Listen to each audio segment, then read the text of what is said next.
नाव आकाश शिवाजी झाडे, राहणार काक्रंबा, तालुका तुळजापूर, जिल्हा धाराशिव. माझा अनुभव असा आहे की मी 2022 पासून येतोय वारी करतोय. माझं तर पूर्वी 10 वर्षापासून डोकं दुखत होतं आणि अचानकपणे बेशुद्ध पडायचो मी जमिनीवरती अचानकपणे, आणि नंतर आता पूर्णपणे हे कमी झालेलं आहे. कधीपासून बंद झालंय? वर्ष झालं. हे सांगतोय माझं 10 वर्षापासून डोकं दुखायचं, चक्कर यायची आणि चक्कर मी जमिनीवर पडायचो, असंच ना? हो. असा त्याचा प्रॉब्लेम होता. परंतु त्याच्यासाठी मग त्यांनी दवाखाने केले नाही का? केले. तिकडं कुठले कुठले गेले? सोलापूरचे दवाखाने केले. सोलापूरच्या दवाखान्यात गेल्यानंतर सिटी स्कॅन MRI केलं. बरं.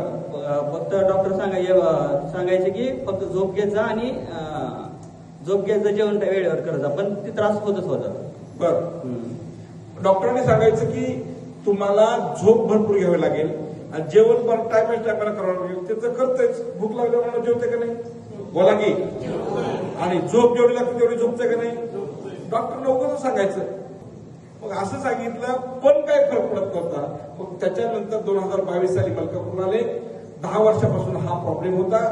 2022 साली आले, आशीर्वाद घेतला आणि आशीर्वाद घेतल्यानंतर त्यांनी कन्फर्मेशन केलं. 3 वर्षापासून आपण आपलं हे 100% नीट झाल्याशिवाय सांगायचं नाही, म्हणून तो आज अनुभव सांगतो. पहिल्यांदा सांगतोय मला वाटतं तो. आणि तो 3 वर्ष येऊन गेला. त्याने वाऱ्या केल्या आणि त्याच्यानंतर 1 वर्ष झालं. आता त्याला चक्करही आली नाही, डोकंही दुखत नाही, 100% व्यवस्थित आहे, म्हणून त्यांनी तो आज अनुभव सांगितला. कन्फर्मेशन झाल्याशिवाय सांगणं पण योग्य नाही, कारण खात्री पट्टी पाहिजे की स्वतःला की आपलं आता व्यवस्थित झालंय.